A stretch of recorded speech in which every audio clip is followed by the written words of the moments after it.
In the last movie, we looked at the basics of character formatting. Now let's look at a few more other styling options that you have. I'm going to open this brochure document, and I'll zoom in on this text up here and change some of this text.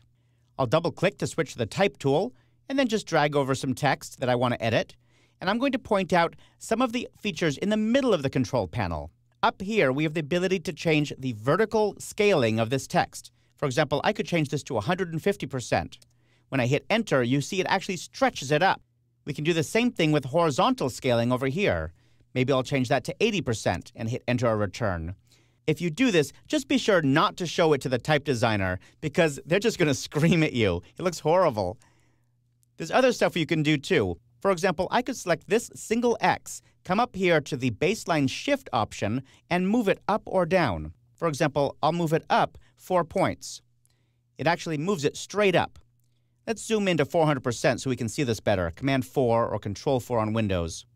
You see how the X is actually moved up off the baseline of the text. Alternatively, we can actually make this go down by changing it to, let's say, -2.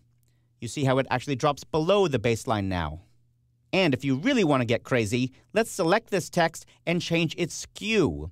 The skew or shear field up here in the control panel lets you actually shear the text over to the left or to the right.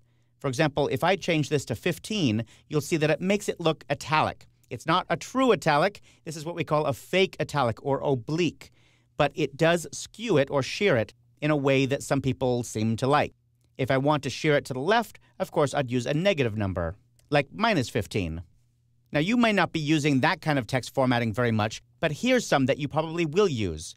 Let me pan down here and then select some text, and I'm going to put an underline underneath this text. You can do that by going up to the control panel and clicking the underline button. That looks pretty good, but you can see that the underline is kind of blah. You don't have any control over where it goes, what color it is, what style line it is, and so on.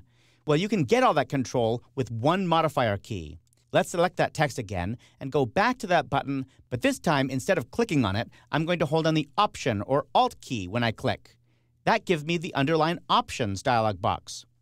We can see that the underline is turned on here, but you can also see that we can change the weight, the offset, the color, and so on. Let's go ahead and change this color to something like green. I'll change the weight to something a little bit finer, like 0.4 points.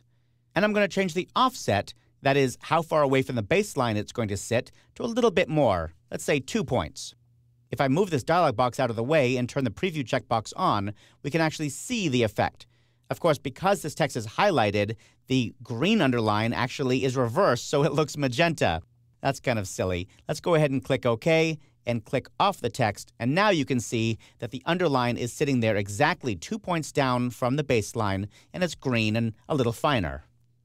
Now, you may notice that some of these words are hyphenated. I'm going to be talking about hyphenation in a later chapter, but for right now, I want to point out that you can control that to some degree by selecting it and turning on the No Break feature. Let me show you. I'll double-click on this word, and I'm going to go to the Control Panel Flyout menu. That's this little menu way on the far right side of the control panel. There's all kinds of great options in here, but the one I'm looking for is called No Break. And when you choose No Break, it forces that word to stay together. It won't hyphenate across 2 lines. Now, all the other text has to reflow to make sure that text won't break, but if you want that word to stay together, it's worth it. I'm going to scroll down here, and I can show you can also apply the No Break effect to more than one word. Let's say I want to make sure Rue Academic stays on the same line. I can do that by selecting both words and choosing No Break.